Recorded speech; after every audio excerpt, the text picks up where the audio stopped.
Well, good afternoon. I can say that now because it's past 12. So I always worry whenever I do like at 11:30. And by the way, I was way early because I thought we were supposed to start. I thought we were supposed to start at 11:30. So I was well in advance. But good afternoon. Look forward to helping you with some networking stuff. So here's a quick question for you. How many of you want to go to networking events to sell something? Let's see, show of hands. Okay. How many of you want to go to a networking event to buy something? Huh? Maybe. What's going on there? You guys all want to go sell something, and maybe you want to go buy something. So what do you think everybody else who's going out to network want to do? Sell something. Is that what networking is about? Not really. No, it's not. What is networking about? Finding the right person to refer to another person. Relationships. Networking is leveraged marketing, right? So you've all got a marketing strategy. You can do direct mails, you can do cold calls, you can do cold calls, you can set up a referral strategy.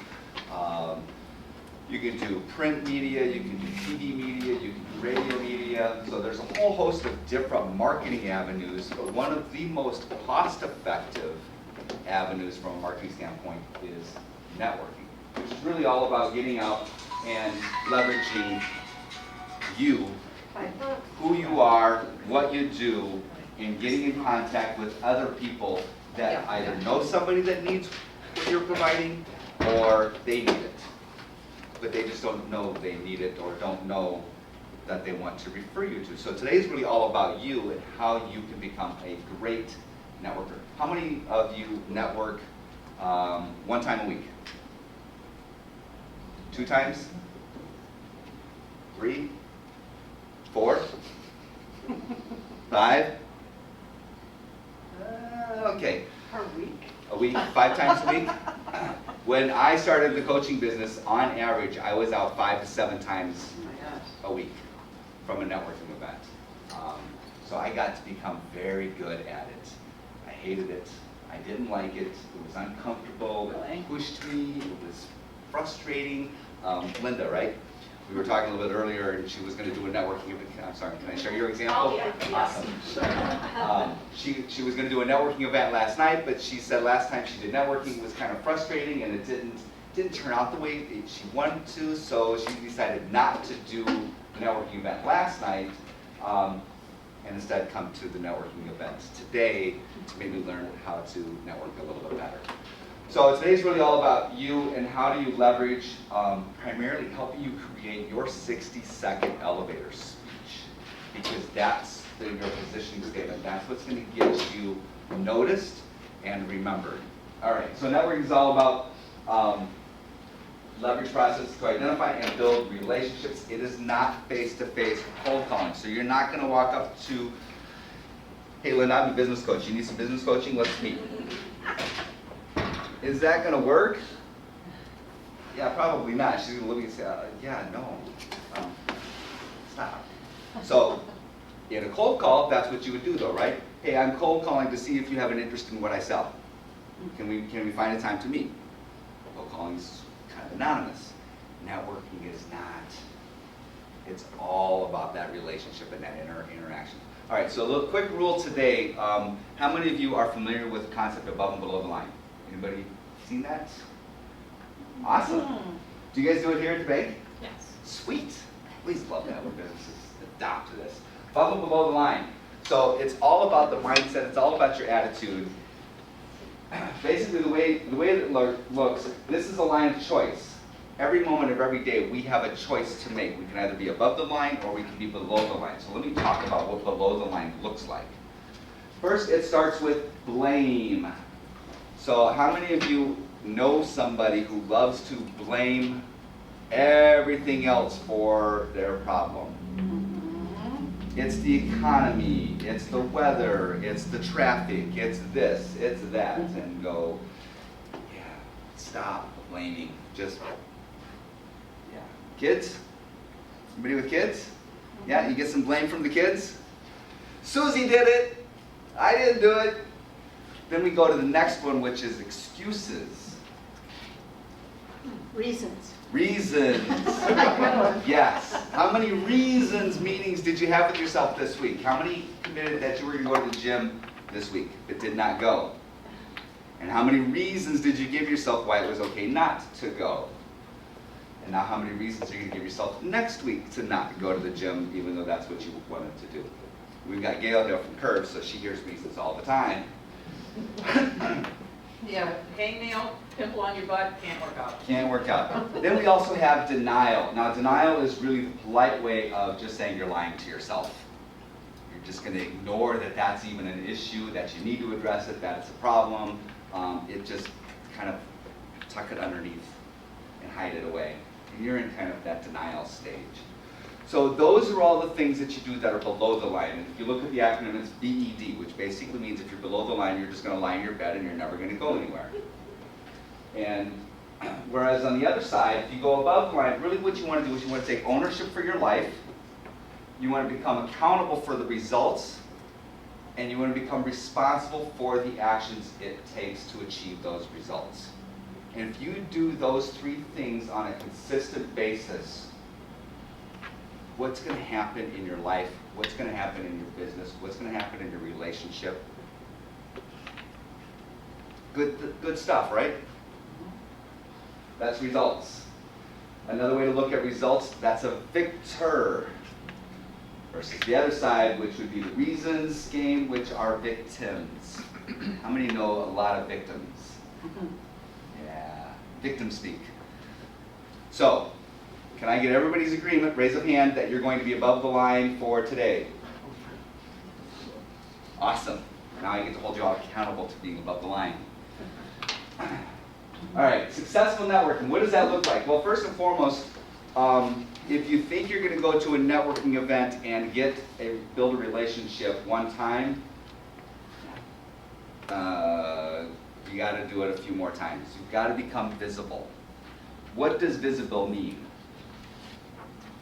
Who's done some networking? What's that? Showing up, Showing up. being there, Being meeting there. people. Consistently. How many of you network at the chamber events? I know there are several ribbon cuttings today.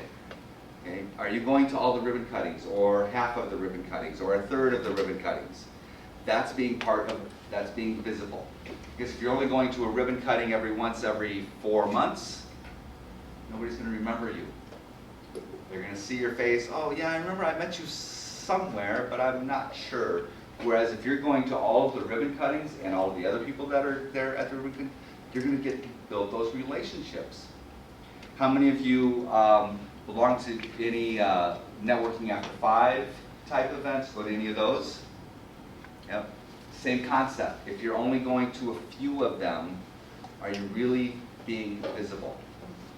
It's about consistency. And the way that visibility works is it's going to add to your credibility. The more visible you are, the more people will get to learn how credible you are. Because then they're going to start learning about you and some of your connections, and you're going to probably have some connections that interrelate. So people you know are people they know, and so they can talk to each other and find out more about you and build up the credibility in terms of what you do and how you do it.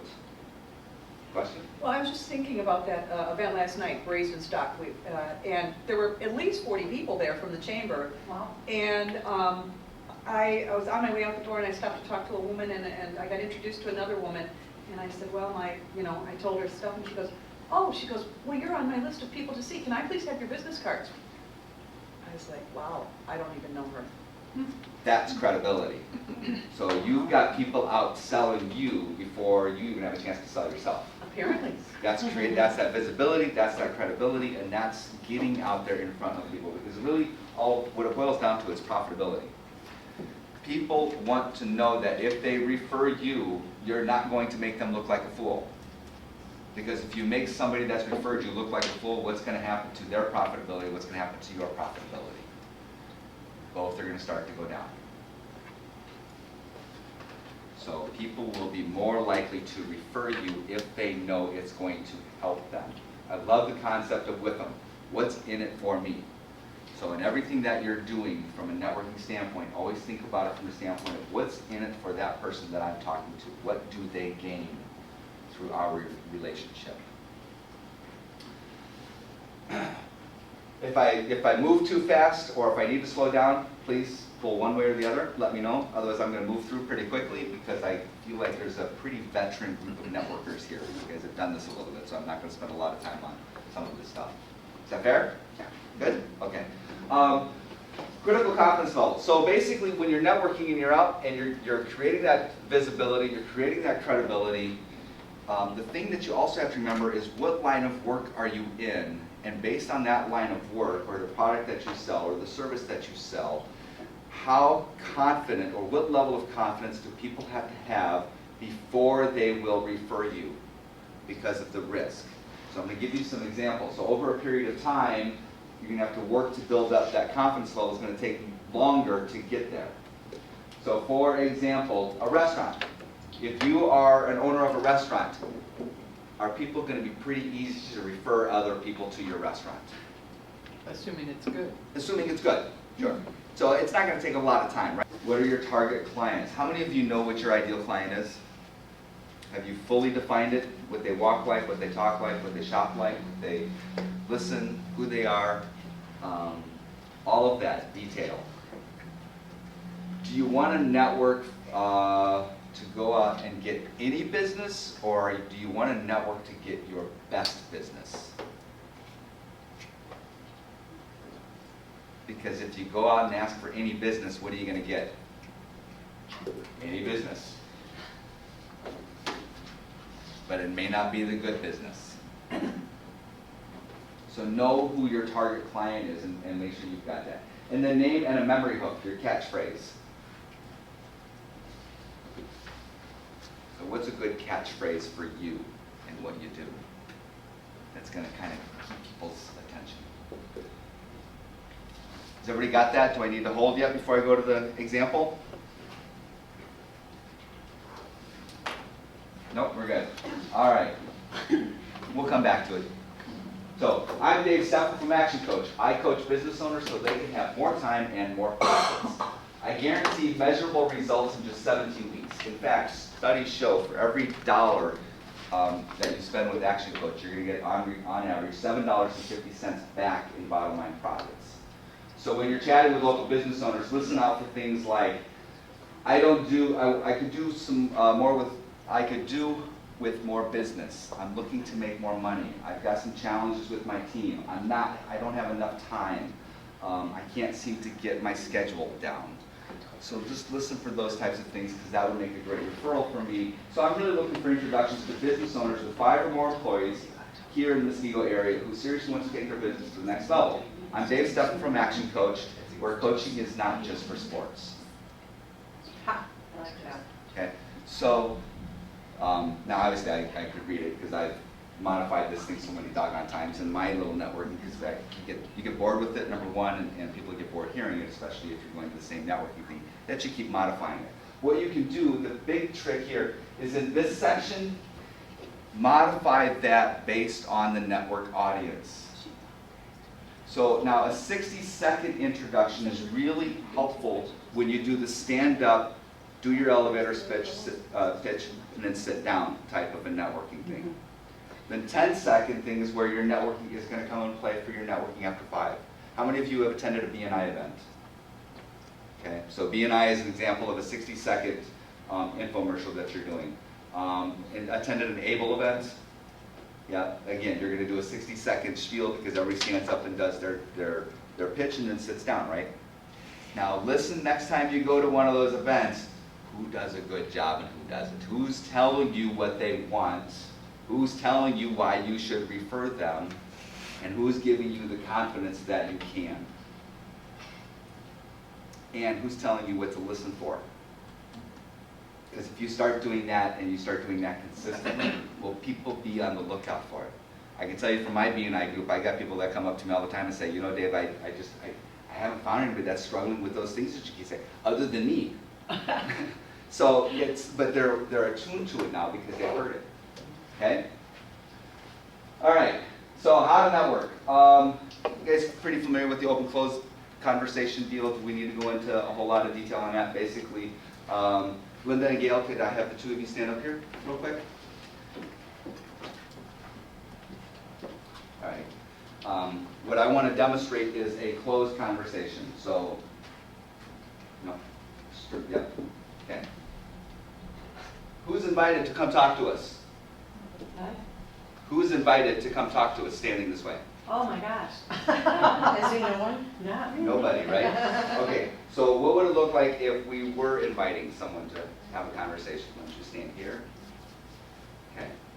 Now, can someone join? Is this inviting someone to join? Otherwise you look like a huddle. So when you go out, hold right there. So when you go out and you're out networking, what do you see? You see all these little cliques just hanging around, right? Aren't they doing this? And it's like, well, do you guys want to talk to other people or not? Because you're closed. There are a lot of people who do that though. Yes. So this is what's fun. Okay. Here's what you get to do. Here we go. So I want you guys to do Suicide both. mobilize. Okay. So we've got a little closed conversation going on here, right? Okay. Oh, hey ladies, what you talking about? Can I join in? Oh, sure. Awesome. Okay. I hope they're not talking about Linda, nice to meet you. something. I'm Gail. Awesome. So tell me, what's going on? Just boom. I love to do that. I'm a business coach. I don't care. I get to do that kind of stuff because I'm not worried You're not about. worried about how you look. Yes. What I'm trying to do is I'm getting to meet people. Now, do they remember me? I don't care if it's good or bad. Probably. Probably. Now, was I rude? I'm sorry, ladies, you can sit down. Thank you. Was I rude? No. No, it was fun. It was jovial. It was, oh, yeah, hello. We're probably a little closed. For most of the time, people look, we were probably, and if it's a private conversation, I'm sorry, this is a private conversation. Okay, that's fine, sorry to interrupt, and off I go. So if you got a closed conversation, yeah, it's okay to interrupt. What do you have to do that? What, a closed conversation? Yeah, no, what do you have to have in order to interrupt a closed conversation? Confidence. Confidence has got to be up here, Yeah. right? Yeah. You got to feel good about you that you can do it. Uh-huh. Do you have anything to lose if you don't? Or if you did? Probably not, right? Yeah. So those are your closed and open conversations. I love this. How many of you, when you're having a conversation with somebody, can't wait to get your point of brilliance out? You're just waiting for that pause, like, okay, they're going to take a breath. Gotcha! Right? Just wait. Can't wait. Because you got so much good stuff that you're wanting to share. What if you just stopped and listened? And then just ask a question. I love asking questions. The thing that is really fun is you get to be curious, especially when you're out in a networking event because you don't know them. You don't know anything about them. And that's what you're there for. You want to learn. So, hey, tell me about your business. Or, why did you start? What's most exciting to you? Hey, what's your biggest challenge that you've overcome? Hey, what can I tell somebody else about you? What should I remember about you? What would you like me to remember about you? So come up with a list of 100 questions that you can ask people and just sort of have that at the ready. Now, obviously, you're not going to sit down tonight and write 100 questions. If you did that, I would give you a huge round of applause, but it's going to be something that you build over time. You just keep thinking of what are those great questions that you want to ask people, because you're curious. And then listen for the response, because they're going to tell you a lot. And chances are they're going to tell you how to help them buy something, particularly from you. Because people love to talk. And the more you get them to talk, the more that they're going to tell you, this is how you sell me. This is how you work with me. This is what I'm interested in. This is what I'm looking for. So, take a listen. Show interest in them. How did you get started in this business? What do you enjoy most about what you do? How can I know somebody I'm talking to would be a good prospect for you? What should I look for? All right. So here's what I want you to do. I'm going to go back to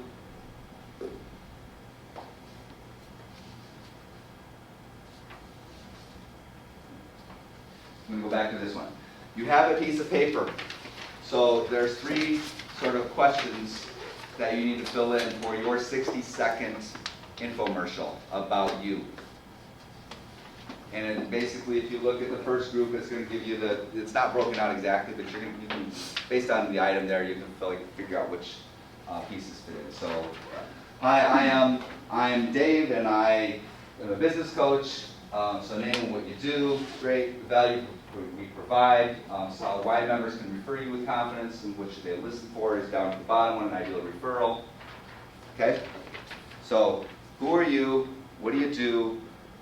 How will people buy from you? What should others look for? What's an ideal client? I'll give you about 4 minutes to get as close as you can. It does not have to be perfect. All right, so you've got a pretty good start on it because I wanted to at least get some of the fresh ideas that you have right now, as you've been talking about it, down on paper. What I'm going to suggest you do is tonight and for the next foreseeable future, this is what I always like to refer to as a WIP. It's a work in process, meaning it's always going to evolve and change. It's not going to be something that you put in static and this is it, because you're going to customize it depending on the networking event that you do as well and who the audience is. So if you're going to a networking event that's all about associations, then you're going to change exactly what the value is because you want to make sure you get the value that that association needs. So any questions on the components that you want to include in your 60 seconds? Yeah. Without saying, do you want to say an ideal referral for me would be, or do you want to make, I don't know, do you want to wordsmith that so you're not saying that? I'm going to answer that question with a question. What's everybody else networking to do? The same thing. So they're looking for referrals, right? So you're not going to share anything. You're not outside of protocol. You're not in bad form. If you say, hey, an ideal referral for me is, because they're there to get referrals as well. Yeah. So you don't need to wordsmith it and try to make it any fancier than, hey, I'm just looking for some referrals. Here's what a good referral looks like for me. Yeah. I like to kiss simple. Keep it simple.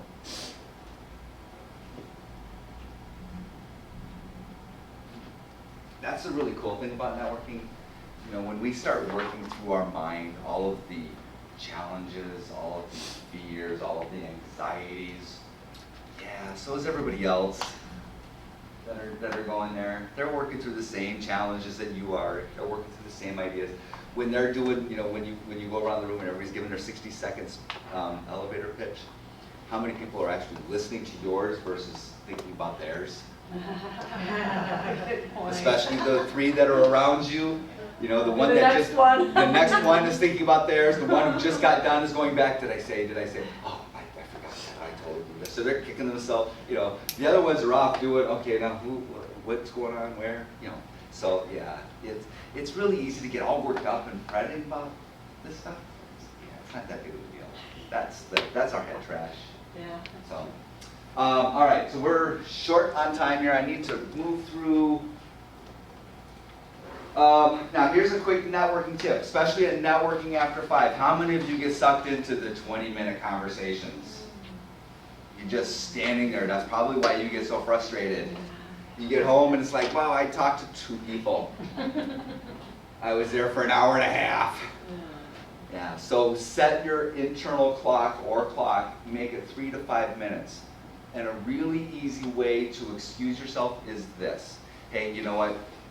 We're having a great conversation. I'd love to continue with this. I think the best next step would be for us to sit down and maybe go grab a coffee, grab an ice cream, go grab some lunch, grab some dinner, go grab a beer, something. But let's meet and expand on this because I'm sure you probably want to meet more people here, and I know I want to go meet more people here. So can we do that? Let's exchange cards and agree to meet at a later date.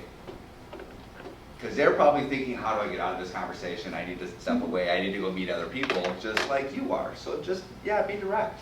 Hey, we can talk forever, but let's not. Let's set a different time for that. So 3 to 5 minutes per conversation, preferably 3. If you haven't made a connection within that first minute, yeah, stop there.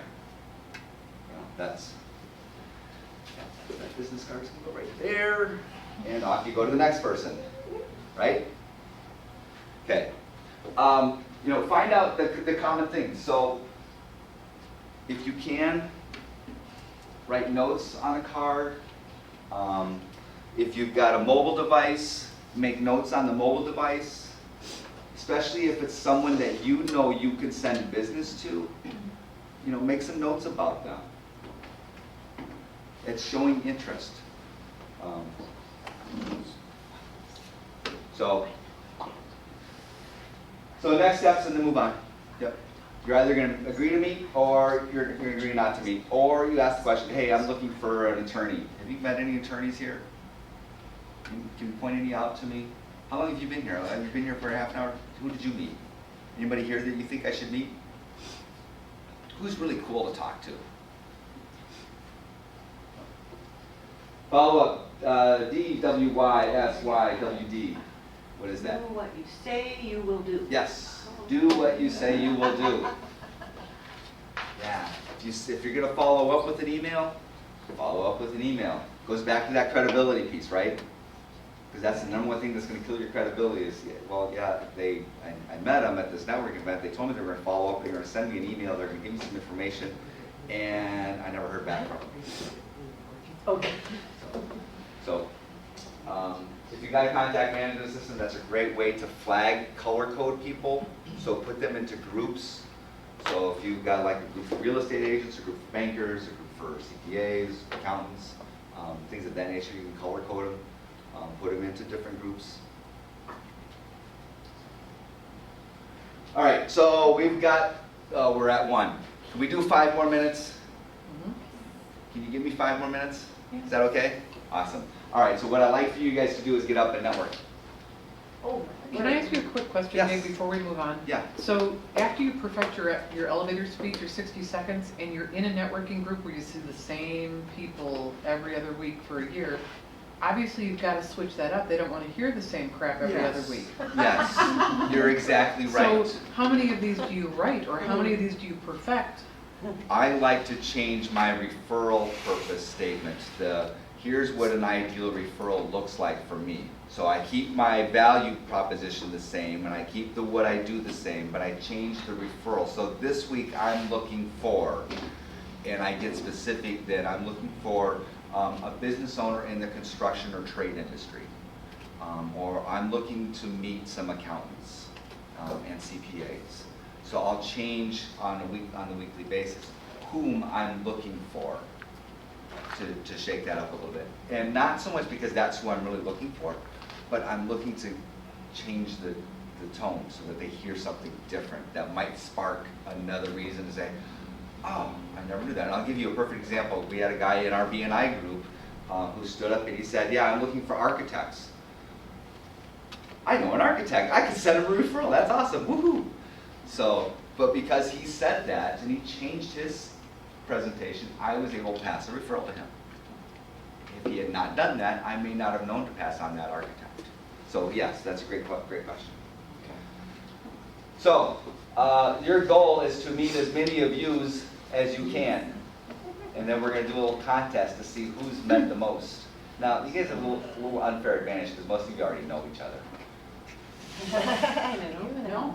No? There's about Just 4, these 3. just the 3 of you? Yeah, we're pretty Okay. much hooked All right, up, so and the then 3 of you have to go meet everybody we else. can't talk to each other. No. You don't count. All right, ready? Ask one question, are Yes. we doing the 60-second? No, you're doing your 10 second. Oh. 10 seconds. Yeah, you're doing your 10 seconds. What's your value prop? Uh-oh. Uh-oh. Okay. Okay, I'm ready. Be And are we creative. passing out cards? Is that what we're Yep, supposed to do? passing out business cards. Yep. Okay. Hi. I'm a little bumpy at this. So how did that go? It was uncomfortable. It was uncomfortable. It was fun. It was fun. Yeah. Fun. Fun, but I need work. Fun, but I need work. Right now, I was just thinking about the mechanics of it too much. The mechanics. Wasn't as Yeah. natural, Yes. Yeah. but How many of you felt that you were spending all the time telling everybody that you met about you? Almost all of it. It's like, you want to get out your spiel as quick as you can, get the card and move on because it's a contest. Thank you. So Karen was the only one who actually came up and did introduction with me. Oh. Outside of the fact that I answered your question, did I tell you anything about me and my business? Yes, When I answered your question, yes. yes. But I didn't. But not before, you're right. You did not. No. What is networking about? Listening. Listening. Interesting, and not to be critical, but John was the only person who asked me about my business. Excellent. I think people were under the assumption that they knew what I do. Well, I do. But you do, but you don't. Yeah, I mean, I you do, but I don't, right, You had a right, good intriguing right. statement that didn't tell me what you did, so I had to ask for more. The best way to get someone interested in you is to be interested in them Them. first. So ask them the questions, get them to introduce themselves. And then, once you've done that and you've got them talking, they're going to all of a sudden realize, oh my gosh, I've been doing all the talking, I haven't learned anything about you. And now they're going to make more point to listen to what you say. Because they're gonna, that guilt is kind of gonna set in. You're gonna be like, oh, I spent all the time talking about me and you get to talk about you. Or they're gonna say, I just had this great conversation with Karen over there, you gotta go talk to her. And you're gonna say, I didn't say a word. I love those conversations, right? Anybody ever did that to you? Come back and say, yeah, I loved our last conversation. Fascinating, because I said 5 words. Happens to me all the time. I'll go sit down with the business owner and, hey Dave, just thanks for the great conversation. Oh, you're welcome. I asked you 3 questions. Great conversation, because they were doing all of the talking. So practice. If you've got a significant other, a spouse at home, hey, practice with them. If you've got kids, practice with them. If you've got a mirror, practice with the mirror. Just when you're driving in the car, just say it. Do you care what other people think at that one point? No, probably not. No. Just think you're singing a song. It's all right. You're talking on the phone. Or talking on the phone. Yeah. So practice, and that's how you'll get comfortable with it, and that's how it will become easier. Because networking is not, most people it's not fun. I would assume that after a while it gets a little easier to kind of leave yourself behind and get more involved in what the other person is saying. Yes. Yes. Okay. That's when you let the curiosity sink in. If you get put your curiosity hat on, when you go to a networking event, you're going to get a lot. And you can even start, hey, I'm curious. I'm wondering. Hey, would it be okay if I ask some questions? Okay. You can ask questions. Go for it. Great. So really, your advice is not to say what you do necessarily. I mean, I came up to you and said who I was and that I run a full-service travel agency, but what I really should have said is I make dreams come true. Yes. I like that. And that would have been better for you to go, what do you mean by that? Tell me more. So interesting. So you don't really want to lay it all out there immediately. You want them to go, tell me more. I'm interested. I'm curious. Fascinating. Okay. Because it's in that quick 10 seconds. Because if all of a sudden, and let's be honest, who's the real estate agents? I think you're a real estate agent. Okay, so you go to a networking event, you're going to see like 4 or 5 real estate agents.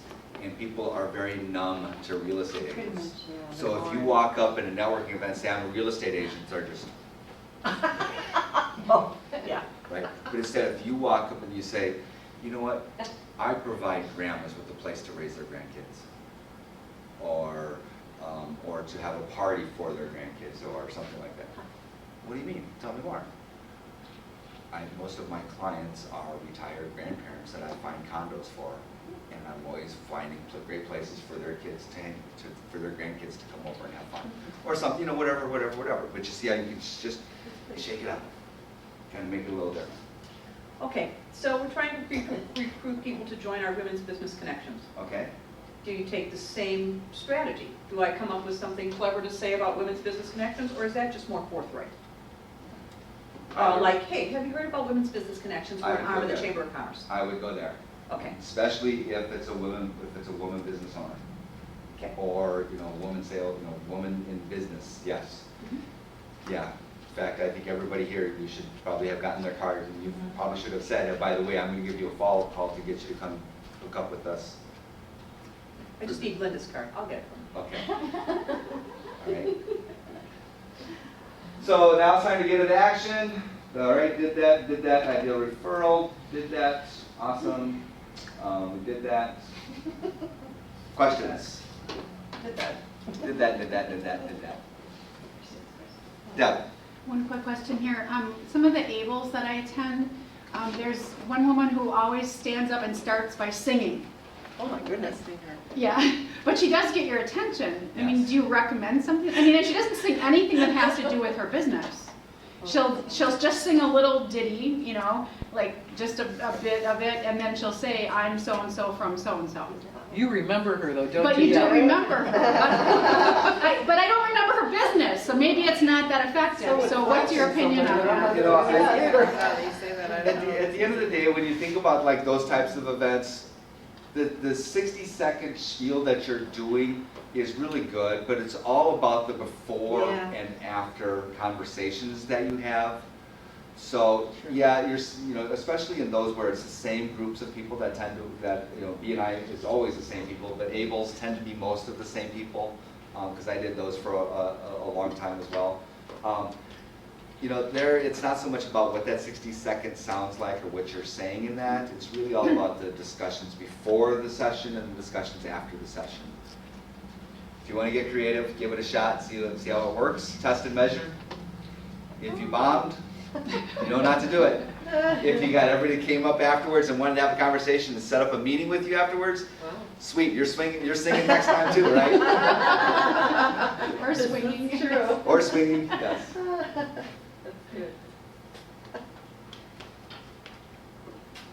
All right, sorry, I know we're about 15 minutes over, but you guys are great. Love the interaction, love the engagement. If you do this when you're on networking, I guarantee you're going to start building some effective, productive relationships that will help you with your business. Good luck. Thank you. Thank you.